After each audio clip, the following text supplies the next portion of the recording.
Hi friend, नमस्ते। मैं Shubham India से। आज मैं शोएब चौधरी का रियल एंटरटेनमेंट टीवी का जो यूट्यूब चैनल का रियल एंटरटेनमेंट टीवी है, उसी का मालदीव और लक्षद्वीप का जो मसला है, तो आज देखते हैं पाकिस्तान का लोग क्या सोचते हैं हमारा इस बारे में। और पाकिस्तान में बहुत फैन है हमारे प्राइम मिनिस्टर मोदी की। तो आज देखते हैं पाकिस्तान के लोग इस बारे में क्या बोलते हैं।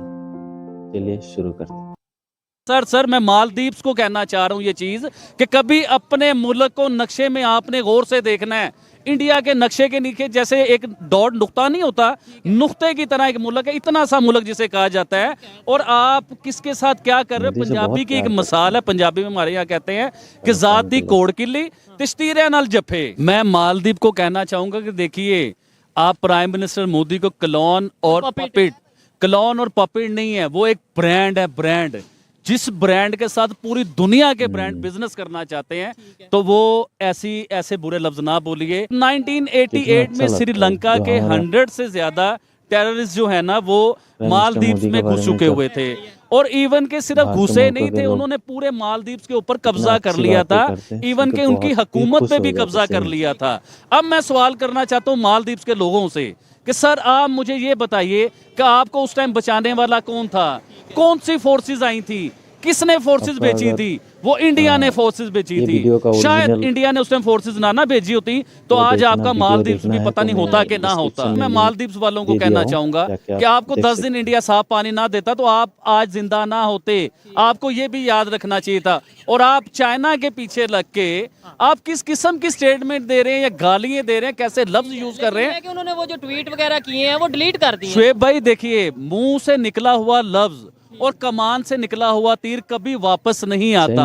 इसके ऊपर तीर से मुझे एक और चीज याद आती है। देखें, इंडिया ने तीर छोड़ा चाइना के लिए और मालदीव ने वो अपने ऊपर ले लिया। आपको समझ ही नहीं आ रही आप कर क्या रहे हो। अभी बैनर्स पे मैंने कई जगहों पे देखा है मालदीव में आउट इंडिया, आउट इंडिया। देखिए, मैं मालदीव की आवाम को ये पूछना चाहूंगा कि क्रिकेट मैच नहीं है कि कोई आउट है, नॉट आउट है। ये कोई मजाक है यार? ये इतने बड़े मुल्कों के सिलसिले हैं, ये इतने बड़े मुल्क के प्राइम मिनिस्टर को आप क्या बात कर रहे हो? ये क्रिकेट नहीं है, ये कोई मजाक नहीं है। मालदीव्स के जो मिनिस्टर थे 3, उन्होंने कितनी बुरी गंदी लैंग्वेज यूज की प्राइम मिनिस्टर के लिए। अब मैं प्राइम मिनिस्टर मोदी की क्लास में ये बताना चाहूंगा कि उन्होंने एक भी स्टेटमेंट नहीं दी, उनके अगेंस्ट एक भी बात नहीं की। इंडिया की आवाम ने खुद उनके मुंह पे जवाब दे दिया है, खुद बता दिया सारा कुछ। तो वो एक सब्र वाले इंसान है। और वो देखें, वो तो सिर्फ उनके दिमाग में चलता है कि अपने मुल्क को तरक्की कैसे करवानी है, अपने मुल्क को ऊपर कैसे लेके जाना है। अभी देखें यूएई के जो सदर उधर आए हुए हैं, प्रेसिडेंट, उन्हें लेके वो कभी कहाँ लेके जा रहे हैं, कभी कहाँ लेके जा रहे हैं, रोड शो हो रहे हैं। इसका फायदा क्या है? मैं मालदीव के जो प्रेसिडेंट हैं, जो वजीर आजम है, जो सदर हैं, मैं उनको ये मैसेज देना चाहूंगा कि अभी भी टाइम है, अभी भी टाइम है कि आप इंडिया से माफी मांगें। इंडिया की आवाम का जो दिल दुख है उनसे माफी मांगें। आपको अंदाजा नहीं है कि इंडिया की जो ऑडियंस है, जो आवाम है ना, वो मुहब्बे वतन है और यूनिटी है। अगर आपने उनके सदर को या वज़ीर आज़म को कुछ कहा है ना, तो उनके दिलों को तकलीफ पहुंची है। तो प्लीज आप उनसे माफी मांगिए, इसमें आपका फायदा है। जी तो दोस्तों, मैं हूं सुहेब चौधरी और आप देख रहे हैं मेरा और आपका YouTube channel real entertainment TV. इस टाइम पूरे इंडिया में बायकॉट मालदीव चल रहा है ट्रेंड, और मैं ये कहूंगा पूरे दुनिया में इस टाइम इसको डिस्कस किया जा रहा है। लक्षद्वीप इस टाइम ट्रेंडिंग में है, इंडिया के प्राइम मिनिस्टर ट्रेंडिंग में है, बहुत सी वीडियोस इसके ऊपर देखने को मिल रही हैं। लेकिन मुझे कमेंट सेक्शन में ये बहुत से लोग कह रहे हैं कि भाई आबिद अली, जो कि अपने आप को पीएम मोदी के सबसे बड़े फैन कहते हैं, उनकी ओपिनियन इसके ऊपर ली जाए। वो मालदीव के हवाले से क्या ओपिनियन रखते हैं, लक्षद्वीप के हवाले से क्या ओपिनियन रखते हैं, और जो इंडियन प्राइम मिनिस्टर के हवाले से स्टेटमेंट दी गई है मालदीव के मिनिस्टर्स की तरफ से, उसके ऊपर क्या ओपिनियन रखते हैं आबिद भाई। तो इनसे बात करेंगे। अस्सलाम वालेकुम आबिद भाई। जी वालेकुम अस्सलाम शुएब भाई। पिछले 2-3 दिन से ना मैं भी इसके ऊपर स्टडी कर रहा हूँ और प्रॉपर मैंने हर चीज़ देखी है और बड़ी ही तकलीफ हुई है ये स्टेटमेंट सुन के। देखिए, पाकिस्तान इंडिया के कब से इशू चल रहे हैं, इंडिया कनाडा का इशू चला है, लेकिन उन लोगों ने भी ये वर्डिंग ऐसे लफ्ज यूज नहीं किए। पर्सनल अटैक जिसे कहते पर्सनल अटैक है, ये इंसल्ट है भाईजान। ये पर्सनल अटैक के अलावा हैं, पपिट कह देना। जी हाँ, ये इंसल्ट होती है। किसी को इतने बड़े आपने लफ्ज बोल दिए हैं, आपको सोचना चाहिए कि आप क्या लफ्ज बोल रहे हैं और किसके लिए बोल रहे हैं। आपको ये देखना चाहिए कि प्राइम मिनिस्टर मोदी कुछ छोटी चीज नहीं है, कुछ छोटा नाम नहीं है। कितने बड़े मुल्क के वो प्राइम मिनिस्टर है, अवाम के मुंतखब वजीर आजम है वो, और दुनिया की सबसे बड़ी आबादी, दुनिया का सबसे बड़े लोग, उनके आप वजीर आजम को क्या लफ्ज बोल रहे हो और क्या आप कह रहे हो। देखिए ये चीज देखने वाली है कि दूसरे कंट्रीज, मैं कहूंगा सुपर पावर अमेरिका की बात कर ले, रशिया की बात कर ले, वो उनके बारे में क्या स्टेटमेंट दे रहे हैं। मैं बताता हूँ कि देखिए ऑस्ट्रेलिया है, ऑस्ट्रेलिया के जो सदर हैं या वजीर आजम है, वो इंडिया के वजीर आजम को कहते हैं बॉस। अमेरिका के जो सदर हैं, प्रेसिडेंट है, वो इंडिया के वजीर आजम को कहते हैं कि हम आपके फैन हैं। इसी तरह आप आजिए एलोन मस्क, कितना बड़ा नाम है, टेस्ला के मालिक, वो कहते हैं कि हम फैन हैं प्राइम मिनिस्टर मोदी के। ये तो हो गए पूरी दुनिया, जो दुनिया के बड़े बड़े लोग हैं, जो सुपर पावर हैं, वो प्राइम मिनिस्टर मोदी के फैन है, या उनके साथ बिजनेस करना चाहते हैं या उनसे मिलना चाहते हैं। और आप सर मैं मालदीव्स को कहना चाह रहा हूँ ये चीज कि कभी अपने मुल्क को नक्शे में आपने गौर से देखना है। इंडिया के नक्शे के नीचे जैसे एक डॉट नुक्ता नहीं होता, नुक्ते की तरह एक मुल्क है, इतना सा मुल्क जिसे कहा जाता है। और आप किसके साथ क्या कर रहे हो। पंजाबी की एक मिसाल है, पंजाबी में हमारे यहाँ कहते हैं कि ज़ात दी कोड़ किली तिश्तीरे नाल जफे, ये पंजाबी लोग समझते हैं इस चीज़ को। अब आप देखो कि आप किस आदमी को, किस मुल्क को, किस कंट्री को क्या बोल रहे हो। और मैंने मालदीव्स के ऊपर बड़ी तसल्ली से स्टडी की है, मैंने उसके ऊपर देखा है कि इंडिया के तो इतने एहसानात हैं, इतने एहसान हैं मालदीव के ऊपर। आप देखिए जो नमक हराम भी होता है ना, उससे भी एक एहसान किसी का याद रह जाता है, और आपको तो हजारों में से एक भी नहीं याद रहा, इस चीज की तकलीफ रहेगी। देखिए शुएब भाई, इसके ऊपर जो स्टडी की है मैं उसके बारे में बताता हूँ। मैं आपसे सवाल करूंगा कि देखें, इंडिया के प्राइम मिनिस्टर हैं, इंडिया के लोगों को नो डाउट बुरा लगा होगा, बहुत बुरा लगा होगा। उन्होंने तो ट्रेंड चला दिया है सोशल मीडिया पे, और हर जगह पे वो ट्रेंड चला रहे हैं। लेकिन आप पाकिस्तान में बैठ के कह रहे हैं जी मुझे बड़ी तकलीफ हुई है, आपको क्या किस चीज की तकलीफ हुई है? जी बिल्कुल सही सवाल किया आपने मुझसे। ये सिर्फ मैं नहीं करता, ये पाकिस्तान मुसलमानों के जितनी भी कंट्रीज हैं, वो प्राइम मिनिस्टर मोदी को अवार्ड देते हैं, उनकी पॉलिसीज की तारीफ करते हैं। मैं भी उनकी पॉलिसीज की तारीफ करता हूँ, वो गरीब लोगों के साथ है, गरीब आवाम के साथ है, और इसके अलावा कोई भी ऐसी बात नहीं। और हम लोग सच्चाई के साथ खड़े होते हैं। या इंडिया के प्राइम मिनिस्टर गलत होते तो हम कहते हैं जी आप गलत हैं। अभी मालदीव जो है वो गलत गलत गलत सिर्फ गलत ही कर रहा है वो। उसके बारे में बताता हूँ। 1988 में देखिए, मैं ये मालदीव की पब्लिक जो है, ये मैं उनसे बात करना चाहता हूँ। देखिए उन्हें हम लोग समझते हैं कि उर्दू की समझ नहीं आती होगी, हिंदी की समझ नहीं आती। देखिए उधर बॉलीवुड मूवीज देखी जाती हैं और वो बहुत ज्यादा समझते हैं, क्योंकि इंडिया के बॉलीवुड के बड़े बड़े एक्टर जो हैं उधर छुट्टियां मनाने जाते हैं। इंडिया के बड़े बड़े अमीर लोग उधर जाते हैं, जिससे उनकी इकोनॉमी में फायदा होता है। सब लोगों ने बायकॉट कर दिया है इधर। ये चीज पूरी हिस्ट्री बताता हूँ। अब क्या होता है कि उन लोगों को मैसेज क्यों देना चाह रहा हूँ कि उन्हें ये बात हमारी समझ आए और वो उर्दू समझते हैं। देखिए आप भूल चुके हैं 1988 में आपके साथ क्या हुआ। Operation cactus. सर आपको पता है, मुझे लग रहा था आपको भी पता नहीं होगा। मैंने तो स्टडी की है ना प्रॉपर 2-3 दिन। तो 1988 में श्रीलंका के 100 से ज्यादा टेररिस्ट जो है ना, वो मालदीव्स में घुस चुके हुए थे। और इवन के सिर्फ घुसे नहीं थे, उन्होंने पूरे मालदीव्स के ऊपर कब्जा कर लिया था। इवन के उनकी हुकूमत पे भी कब्जा कर लिया था। अब मैं सवाल करना चाहता हूँ मालदीव्स के लोगों से कि सर आप मुझे ये बताइए कि आपको उस टाइम बचाने वाला कौन था, कौन सी फोर्सेस आई थी, किसने फोर्सेस बेची थी? वो इंडिया ने फोर्सेस बेची थी। शायद इंडिया ने उस टाइम फोर्सेस ना भेजी होती तो आज आपका मालदीव्स भी पता नहीं होता कि ना होता। इस चीज़ का किसी को पता नहीं है। देखें एहसान जो है उसे याद रखना चाहिए। अभी मैं आपको बता रहा था कि बॉलीवुड या इंडिया के बड़े बड़े रिच अमीर लोग जो हैं आपके उधर आते हैं छुट्टियां मनाने के लिए। अगर वो लोग नहीं आएंगे तो आपका क्या हाल होगा, ये सोचें। इवन दिनों में उन्हें आइडिया हो गया होगा, उन्हें मिलियंस ऑफ डॉलर का नुकसान हो गया। तो सिर्फ इंडिया की बात होगी ना, पाकिस्तान के बड़े बड़े सुपरस्टार हैं, स्पोर्ट्समैन हैं, जिनकी मैंने तस्वीरें देखी हैं मालदीव्स में। तो मुझे तो उम्मीद है कि ये लोग भी नहीं जाएंगे अब। और देखिए ये तो सिर्फ मालदीव्स हो गया या इंडिया हो गया। आज मैं ऐलान करता हूं कि कराची का जो हमारा सीवीओ समुंदर है, हम लोग क्लिफ्टन को दोबारा उसे उजागर करेंगे, उसके ऊपर मैं जाऊंगा उधर सर, उधर से जो शॉपर कूड़ा कटरा जो पड़ा हुआ है ना, जितना हो सकेगा मैं भी उठाऊंगा, मैं भी शुरू करूंगा। हम मालदीव को आप भी पाकिस्तान में बायकॉट कर? जी बिल्कुल बायकॉट करूंगा। एक और चीज बताता हूँ आपको, शायद ये हो मुमकिन ना होता, लेकिन मेरी ये ख्वाहिश थी कि मैं अपनी फैमिली के साथ कभी जिंदगी में मालदीव का एंजॉय करने जाऊंगा। बाय गॉड मैं आपको कह रहा हूँ कि दोबारा मैं कभी भी ऐसा सोचूंगा भी नहीं, क्योंकि ये देखें, ये नमक के साथ आप ईमानदारी नहीं कर रहे। अभी सुनिए, आप अभी सुनिए, देखिए पानी के ऊपर इंडिया ने मालदीव्स को साफ पानी प्रोवाइड किया।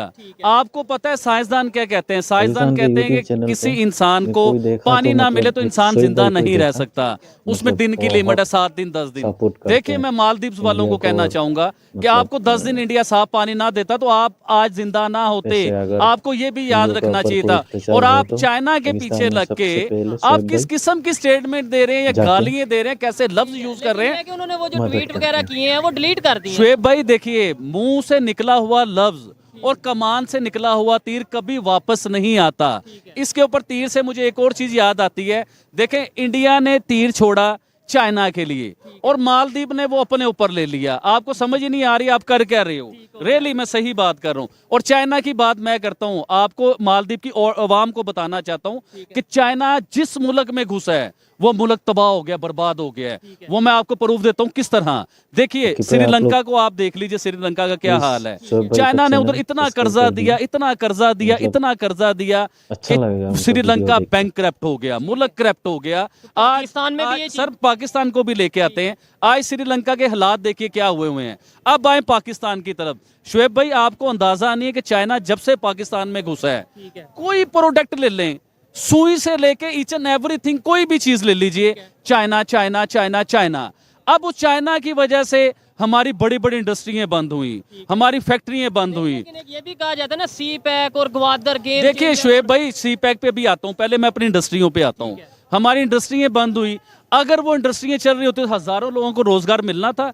चाइना की वजह से वो हमारी इंडस्ट्रियां बंद हुई कि चाइना हर चीज हमें देता है, कोई भी चीज हो चाइना से आती है, कोई भी चीज हो चाइना से आती है। हमें अपने कदमों पे खड़ा नहीं होने दिया, हमें इतना कर्जा दिया, इतना कर्जा दिया चाइना ने। कभी हम IMF से कर्जा लेते हैं, कभी चाइना से कर्जा लेते हैं, कि आज हमारे हालात देखिए ना क्या हो गए हैं। आज हमने अपनी इंडस्ट्रियां वो बंद ना की होती चाइना, सर सी पैक पे आता हूँ एक सेकंड, आज वो इंडस्ट्री हमने बंद ना की होती चाइना के पीछे लग के, तो आज हम इतने कर्जों में ना फंसे होते। अब आते हैं सी पैक पे।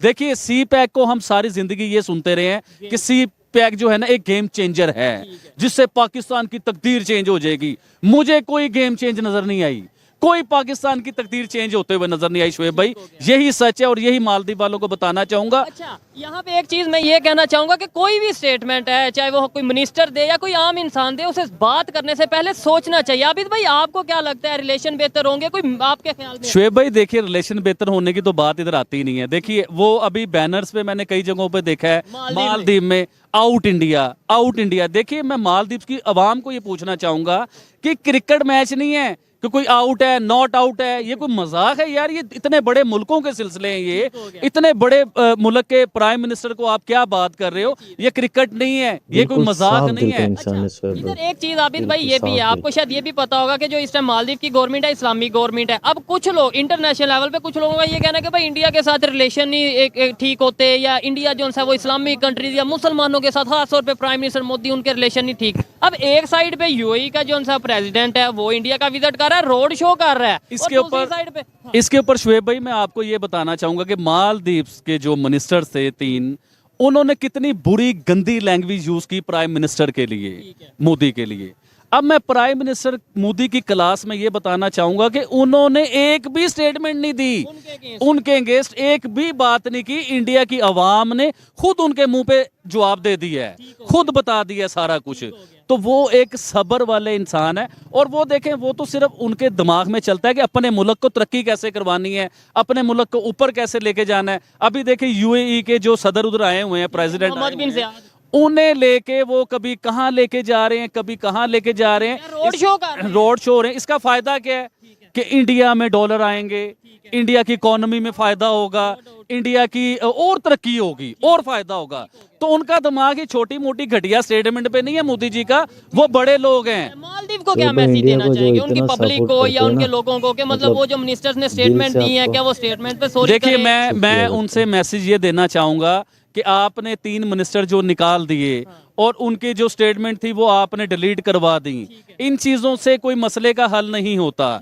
देखिए, अगर आपने उन्हें निकालना था ना, उन्हें चाहिए था कि ऑन मीडिया ऑन रिकॉर्ड आके वो अपनी सारी गलतियों की माफी मांगते कि हमने ये गलत लफ्ज बोले। चले, अब आपने उन्हें निकाल दिया। मैं मालदीव के जो प्रेसिडेंट हैं, जो वजीर आजम है, जो सदर हैं, मैं उनको ये मैसेज देना चाहूंगा कि अभी भी टाइम है, अभी भी टाइम है कि आप इंडिया से माफी मांगें।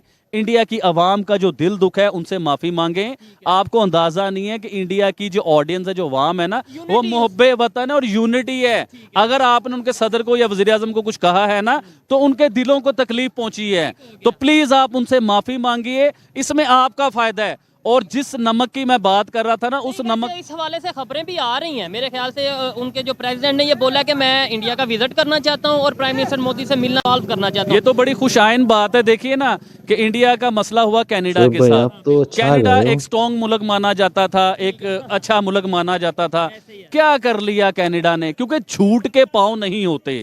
अगर कनाडा ने झूठे इल्जामात लगाए, वो साबित नहीं कर सके, पूरी दुनिया में रुसवा हुए और मजीद होंगे। इसी तरह मालदीव्स की बात है, पूरी दुनिया को नजर आ रहा है कि आप चाइना के इशारों पे नाच रहे हो, तो ये आप भी रुसवा होगे पूरी दुनिया में। और आप इतने से हो, ये याद रखो, इंडिया बहुत बड़ा है। इसमें ये है, मेरी जो पर्सनल ओपिनियन है कि भाई साइज, मतलब कोई कंट्री बड़ा होना, छोटा होना, किसी की आबादी ज्यादा होना, आबादी कम होना, ये मैटर नहीं करता। बहुत से ऐसे कंट्रीज हैं जिनकी आबादी बहुत कम है लेकिन बहुत स्ट्रांग है, उनकी जो पॉलिसीज है वो बहुत बेहतर है। वो लोग किसी को नजायज गालियां नहीं निकालते, पर्सनल नहीं हो जाते। किसी मुल्क के वजीर आजम के साथ आप पर्सनल होके स्ट्रेट फॉरवर्ड उनकी बेइज्जती करें, ऐसा नहीं होता भाई। लेके वो भी। और अच्छा, नाम नंबर पे आबिद भाई ये चीज मैं जरूर डिस्कस करना चाहूंगा। वहां पे अभी इंडिया के जो मुसलमान हैं, इवन मैं लक्षद्वीप की बात करता हूँ, वो जो उनसे आइलैंड्स हैं 36, वहां पे मेजोरिटी मुसलमानों की है। वो फायदा किसको होगा? यानी प्राइम मिनिस्टर ने जो प्रमोट किया है, जब टूरिज्म वहां पे जाएगा, वो फायदा मुसलमानों को होगा। एक्चुअली प्रॉब्लम ही यही है, मालदीव्स को तकलीफ ही ये है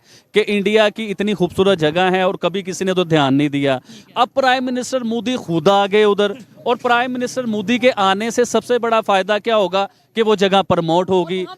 मोस्टली मुसलमान रहते हैं। जी सर, मुसलमान हिंदू की तो हम बात ही नहीं कर रहे हैं, हम बात कर रहे हैं प्रमोट की। कि वो जब जगह प्रमोट होगी, प्राइम मिनिस्टर मोदी खुद आए हैं, खुद उन्होंने स्विमिंग की है, स्विमिंग कॉस्ट्यूम पहना है उन्होंने, तो खुद उन्होंने एंजॉय किया है। तो उन्हें देख के हजारों लाखों लोग आएंगे वो जगह देखने के लिए। जब वो जगह देखने के लिए आएंगे, जाहिर बात है उधर पैसा भी आएगा, डॉलर भी आएगा, और वो जगह ज्यादा खूबसूरत होगी, उधर पैसा लगेगा। अब उन्हें प्रॉब्लम ये थी कि ऐसा ना हो कि इंडिया इसे इतना आउटस्टैंडिंग बना दे, इतना आउटस्टैंडिंग बना दे कि पूरी दुनिया जो पिकनिक मनाने, जो एंजॉय करने मालदीव्स आते हैं, वो कहीं इधर ना आने लग जाए इंडियन साइड पे। तो उन्हें सबसे बड़ी प्रॉब्लम ये थी। लेकिन मेरे ख्याल से जितना वो प्रमोट हो चुका है, सिर्फ पहले 2-3 दिन से हम देख रहे थे इंडिया में इस चीज की ज्यादातर डिस्कशन की जा रही थी, ट्रेंड चल रहा था। मैं ये कहता हूँ, आप कोई भी गूगल करके देख लें, लक्षद्वीप लिख लें, आप मालदीव लिख लें, वहां पे ये सारा इशू सामने आ जाएगा। और लक्षद्वीप तो वायरल हो गया, ट्रेंडिंग पे चला गया और उसे पूरी दुनिया में प्रमोट किया गया। मैं आपको बड़ी बात देखने वालों को भी और आपको बताऊं कि इसराइल ने बोला कि हम कल तैयार हैं लक्षद्वीप में इन्वेस्टमेंट करने के लिए टूरिज्म के हवाले से। इंडिया आज ये सर इसराइल नहीं है, ये सिर्फ इसराइल नहीं है। अभी आपको यूएई का अंदाजा नहीं है, अभी आपको सऊदी अरेबिया का अंदाजा नहीं है, अभी आपको अमेरिका का अंदाजा नहीं है। उधर इतनी को बड़ी इन्वेस्टमेंट होनी है, इतनी को बड़ी इन्वेस्टमेंट होनी है कि जैसे लोग दुबई जाते हैं ना एंजॉय करने के लिए, यकीन कीजिए आने वाले सालों में आपको ये चीज भी नजर आ जाएगी। जाए मैं आज आपको प्रेडिक्शन करता हूँ इस चीज की कि आने वाले सालों में जहां प्राइम मिनिस्टर मोदी जी गए थे ना, ये दुबई की तरह लोग इधर एंजॉय करने आएंगे। आबिद भाई ने चंद्रयान 3 के हवाले से भी प्रेडिक्शन की थी, गारंटी से बोला था कामयाब हुआ, वो हुआ। उसके बाद उन्होंने ये कहा कि भाई वर्ल्ड कप में प्रेडिक्शन की, काफी हद तक वो भी साबित हुई। क्या कहते हैं आबिद भाई, कल अगर ये लेट्स पोल खबर आती है जैसे यूएई के जो प्रेसिडेंट है मोहम्मद बिन ज़ियाद इंडिया के विजिट पे हैं, वहां पे वो कल अनाउंसमेंट कर देते हैं कि हम लक्षद्वीप पे इन्वेस्टमेंट करना चाह रहे हैं इतने बिलियन डॉलर की, तो आप हैरान होंगे या दुनिया हैरान होगी? नहीं, मैं तो बिल्कुल हैरान नहीं होऊंगा। दुनिया के बारे में मैं कह नहीं सकता हूँ, मैं हैरान क्यों नहीं होऊंगा, इसके बारे में बताता हूं कि ये वही यूएई है जिसने इंडिया साइड कश्मीर में दुनिया का सबसे बड़ा ब्रिज बनवा रहा है। सबसे बड़ी इन्वेस्टमेंट ये वही यूएई है। आप श्रीनगर जी हाँ, ये उधर जो है सबसे बड़ा इन्वेस्टमेंट कर रहे हैं ये लोग, और ये लोग इन्वेस्टमेंट करते हैं अपने दोस्त ममालिक में। तो इनका दोस्त ममालिक है हिंदुस्तान, क्योंकि हिंदुस्तान को ये अवार्ड भी देते हैं यूएई वाले, तो ये कोई बड़ी बात नहीं, और उनके लिए इन्वेस्ट करना कोई इतना बड़ा नहीं है, उनकी कोई इतना नहीं है। इसके अलावा हमने देखा है कि टाटा ग्रुप ने भी अनाउंसमेंट कर दिया कि लक्षद्वीप में जाके इन्वेस्टमेंट करेंगे। आबिद भाई एक चीज और है, मैं देखने वालों से भी ये सवाल करना चाहता हूँ कि जब ट्रेंड चला है कि भाई बायकॉट मालदीव, वहां पे अभी मोहम्मद शामी जो कि उनके क्रिकेटर हैं वो भी मुस्लिम है, सलमान, मतलब मैं मुस्लिम हिंदू इसलिए ज्यादा कर रहा हूँ, वैसे मैं समझता हूँ इंसानियत की बात करनी चाहिए कि पाकिस्तान में जो एक सोच है कि भाई मुसलमान, वो मोहम्मद शामी ने भी ये स्टेटमेंट दे दिया कि अपने मैं आपकी बात काटता हूँ। ये देखिए, अभी इंडिया के प्राइम मिनिस्टर ने कोई स्टेटमेंट नहीं दी, और पूरे इंडिया के बड़े बड़े स्टार, बड़े बड़े बिजनेसमैन, उन्होंने बायकॉट कर दिया मालदीव्स के साथ। तो जिस दिन प्राइम मिनिस्टर मोदी ने कह दिया तो उस दिन क्या होगा ये सोचिए। अगर पाकिस्तान की बात करें, पाकिस्तान के प्राइम मिनिस्टर आज ये स्टेटमेंट दे दें कि भाई हम अपने पाकिस्तान को प्रमोट करेंगे, बलोचिस्तान में जाके टूरिज्म को प्रमोट करेंगे, तो आपको क्या लगता है लोग ट्रेंड चला देंगे कि भाई हम नहीं दुबई जा रहे, हम नहीं मालदीव जा रहे? एक्चुअली हमारे पाकिस्तानियों को तो यकीन नहीं है अगर ये प्राइम मिनिस्टर पे। जी हाँ, मैं खुले लफ्जों में कहूंगा, क्योंकि हमारे साथ 70-75 सालों में जो वादे होते रहे हैं वो कभी पूरे नहीं हुए। तो आज कोई प्राइम मिनिस्टर आगे कहता है जी कि हम पूरा प्रमोट करेंगे, हम ये करेंगे, हम वो करेंगे, तो जब तक कोई यकीन नहीं करेगा, जब तक आप प्रॉपरली करके नहीं दिखाएंगे, तो इस चीज का तो मैं नहीं कह सकता कि अवाम यकीन करेगी, अवाम यकीन नहीं करेगी। अब यहाँ से हमें डिफरेंस नजर आता है सोच का, विजन का, कि कैसे वहाँ के लोग अपने कंट्री को प्रमोट करते हैं और हम लोग कैसे प्रमोट करते हैं। हमारे यहाँ पे हर बंदा ये कहता है, आबिद भाई नजर आता है जी गवर्नमेंट जिम्मेदार, नवाज शरीफ जिम्मेदार, इमरान खान जिम्मेदार, और कुछ लोग अदारों का नाम ले लेते हैं। मैं कहता हूँ वो सब लोग ही जिम्मेदार हैं, लेकिन क्या मैं पाकिस्तान जो आज इस कंडीशन में उसका जिम्मेदार मैं नहीं हूँ? हम अपने पाकिस्तान के लिए क्या कर रहे हैं? आबिद भाई अगर यहाँ पे जो उनसे इस तरीके से अदारे बनाए जाएं, हम अपने यहाँ पे टूरिज्म को प्रमोट करें, मैं ये कहता हूँ हिंगलाज माता की अगर बात करें, भाई हिंगलाज माता का नाम सुना हुआ है आपने? मैं अपनी ऑडियंस को बताना चाहूंगा कि वो टेम्पल, अगर आप लोगों में से किसी को देखने का मौका मिले तो कितने लोग आएंगे देखने के लिए, आप मैसेज में जरूर बताइएगा। अच्छा, ये जरूर बताइएगा। मैं आपको बताता हूँ कि मैं डेफिनेटली कहता हूँ कि बहुत से इंडिया से लोग हैं, ना सिर्फ इंडिया, पूरी दुनिया से, जो यही सुनना चाहता था मैं आपके मुंह से कि इसी तरह की चीजें अगर हम प्रमोट करें, ऐसे मंदिर हो या ऐसे बड़े बड़े टेम्पल हो, उसे हम, हाँ जी, उसे हम प्रमोट करें तो पूरी दुनिया से लोग आएंगे। कोई अमेरिका से आएगा, हिंदू पूरी दुनिया में है। इसी तरह ही आप चले जाएं हमारे कलर कहार में, पहाड़ों के बीच में हजारों साल पुराना मंदिर, इतना खूबसूरत मंदिर, इतना खूबसूरत मंदिर कि जिसे हम प्रमोट करें तो हजारों लोग आए उन्हें देखने के लिए। उससे क्या होगा? हमारी इकोनॉमी में फायदा होगा। डॉलर जिसके लिए हम रो रहे हैं, तड़प रहे हैं, वो डॉलर पाकिस्तान में आएगा, रिलेशन बेहतर होंगे आबिद भाई। ये जो एक, और फिर दूसरे नंबर पे जो कंसेप्ट दिया जाता है कि पाकिस्तान में जो है वो मिनॉरिटीज को लेके, खास तौर पे हिंदूज को लेके, वो पूरी दुनिया में सोच चेंज हो। मैं आज से चंद साल पहले कलर कहार गया शुएब भाई, तो कलर कहार मुझे नहीं पता था कि इधर इतना खूबसूरत मंदिर हो सकता है, और आप उसकी ब्यूटी देखें ना, यकीन माने कि आपको वो हजारों साल पुराना लगता है मुझे। वो ऐसे चारों तरफ पहाड़ हैं, पहाड़ों के बीच में वो मंदिर है, फिर उसके बीच में एक नहाने वाला सिलसिला है बहुत बड़ा, जिसमें वो पवित्र कुछ कहते हैं, हम इन चीजों का तालाब है, तालाब टाइप है बहुत बड़ा, और वो कुदरती आबशारें हैं, इतना खूबसूरत, इतना आउटस्टैंडिंग कि आप देखें और देखते ही रह जाइए। बल्कि कभी मौका बना तो हम लोग जाके उधर एक बार वीडियो जरूर बनाएंगे। अच्छा आबिद भाई, बड़ी अच्छी आपके साथ डिबेट रही, गपशप रही, इस चीज को वाइंड अप करते हैं। मुझे ये लास्ट में बताइएगा, मालदीव वाले इशू के ऊपर या इंडिया वाले इशू के ऊपर आप क्या कहना चाहेंगे ओवरऑल? मैं मालदीव को कहना चाहूंगा कि देखिए, आप प्राइम मिनिस्टर मोदी को क्लोन और पपेट, क्लोन और पपेट नहीं है, वो एक ब्रांड है, ब्रांड। जिस ब्रांड के साथ पूरी दुनिया के ब्रांड बिजनेस करना चाहते हैं, तो वो ऐसे बुरे लफ्ज ना बोलिए और पीस को लेके चलें। देखिए, मोहब्बत बहुत अच्छी चीज है, आप दोनों आपस में इकट्ठे रहोगे, तिजारत करोगे। पाकिस्तान को भी कहता हूं कि आप भी तिजारत करें, आप भी पूरी दुनिया को साथ लेके चलें, इंडिया को भी साथ लेके चलें। पीस बहुत अच्छी चीज है, ये बुरे लफ्ज बोलना, जंगे करना, किसी को गलत कहना, ये बहुत बुरी बात है। नो डाउट, इस बात में कोई शक नहीं है। हमें हमेशा पॉजिटिव रह के जो सा वो सोचना चाहिए। यहाँ पे पाकिस्तान की पब्लिक के लिए भी एक बड़ा मैसेज है। हम 76 साल से ऐसी स्टेटमेंट, मतलब इस तरीके से इतनी बोल्ड स्टेटमेंट या इतनी नेगेटिव स्टेटमेंट तो नहीं, लेकिन नफरत की बात तो करते रहे। अभी कुछ दिन पहले पाकिस्तान के प्राइम मिनिस्टर ने 300 जंगों का बोला था। यानी हम इजीली बात कर देते हैं, हमें ये नहीं पता पूरी दुनिया में उसका एक तो इमेज क्या जाता है और पाकिस्तान को क्या नुकसान होता है। शुएब भाई, एक जंग किसी मुल्क में हो जाए ना तो वो मुल्क तकरीबन 100 साल पीछे आ जाता है। अब हमारे प्राइम मिनिस्टर कहते हैं 300 जंगों की बात। आपको ये बात करने से पहले सोचना चाहिए कि पाकिस्तान किन क्राइसिस से गुजर रहा है, किन हालात में है। जिस मुल्क में पेट्रोल नहीं है, बिजली नहीं है, 1 घंटा बिजली आती है, 1 घंटा बिजली जाती है, जिस मुल्क में खाने पीने की तंगी है, आप उस मुल्क की कहते हैं 300 जंगें करेंगे हम लोग। आपको ये कहना चाहिए था कि हम 300 यूनिवर्सिटी बनाएंगे, 300 हॉस्पिटल बनाएंगे, इंडिया के साथ मिलकर हम बिजनेस करेंगे। आप जंगों की बात करते हो। जिस दिन आपने पीस की मैसेज देना शुरू कर दिया ना पूरी दुनिया को, ये पाकिस्तान खुद ब खुद तरक्की करेगा। इंडिया के विजिट पे हैं क्या, इसके ऊपर भी एक प्रेडिक्शन कर दें, क्या वापसी पे पाकिस्तान का विजिट करके जाएंगे, पाकिस्तान में कुछ मतलब इन्वेस्टमेंट के हवाले से? 1 रुपए की भी इन्वेस्टमेंट नहीं करेंगे पाकिस्तान ना। इंडिया में क्यों कर रहे हैं? मैं बताता हूँ सर, ना वो पाकिस्तान आएंगे ना 1 रुपए की इन्वेस्टमेंट करेंगे। अभी याद होगा रिसेंटली सऊदीया के शहजादे इंडिया गए हुए थे, तो हमने बड़ी उम्मीदें लगाई थी पाकिस्तान आएंगे, इधर आके भी कोई प्रोजेक्ट का ऐलान करके चले जाएंगे। तो वो पाकिस्तान के ऊपर से गुजर गए, पाकिस्तान आना पसंद नहीं किया उन्होंने। जो खबरें थी उनमें ये था कि भाई शायद वो विजिट करके जाएंगे, उन्होंने कुछ ऐसी तो इसी तरह ही मैं यूएई के सदर के बारे में या वज़ीर आज़म के बारे में बताना चाहूंगा।